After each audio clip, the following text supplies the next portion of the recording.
যে আপুনি দ্বিতীয় অফিচাৰ অস্থায়ী চালক হয় আৰু আপুনি প্ৰতিখন বাংকৰ পৰা মাহিলী 5,000 টকাকৈ সংগ্ৰহ কৰে আৰু প্ৰতিখন বন্ধন কৰি বাকৰ পৰা 900 টকাকৈ সংগ্ৰহ কৰে।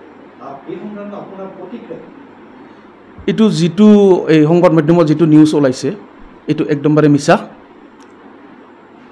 এইটো একদমবাৰে মিছা, এইটো ভুৱা, একদমবাৰে ভুৱা বাতৰি।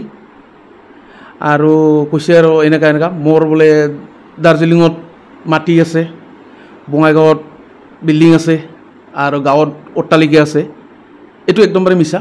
ই আহি চাব পাৰে মোৰ ঘৰত। আপোনাৰ বিৰুদ্ধে যিহেতু বাতৰি পৰিৱেশন কৰিছে সংগ্ৰহ কৰা বুলি, এই ক্ষেত্ৰত আপুনি কি ব্যৱস্থা ল'ব? এইটোত মই এতিয়া আইনী ব্যৱস্থা ল'ম বুলি ভাবি আছোঁ। নাই 5,000 টকাকৈ যে আপুনি আৰু 900 টকাকৈ যে লোৱা বুলি কৈছে তেওঁলোকে, কথাটো মানে কিমান দূৰ? এইটো মিছা কথা, একদম মিছা। নাই নাই নাই, দ্বিতীয় ছাৰৰ লগত মই আজি দ্বিতীয় ছাৰে নতুন আহিছে, দ্বিতীয় ছাৰৰ লগত আজিলৈকে মই ভালকৈ একবাৰ কথাও পতা নাই। আৰু মই তাতে টেম্পৰাৰী ড্ৰাইভাৰ, বহুত বছৰ হ'ল তাতে আছোঁ, চাকৰিটো হ'ম বুলি ভাবি আছোঁ। যদি হয় ভাল হ'ব আৰু মোৰ কাৰণে,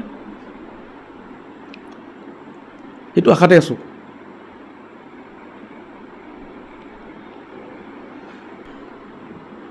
আৰু কৈছে মোৰ 5টা গাড়ী আছে, আহি চাব পাৰে। মোৰ দেউতা চাকৰি কৰে আৰু মোৰ মাও এতিয়া LICৰ ডাঙৰ এজেণ্ট,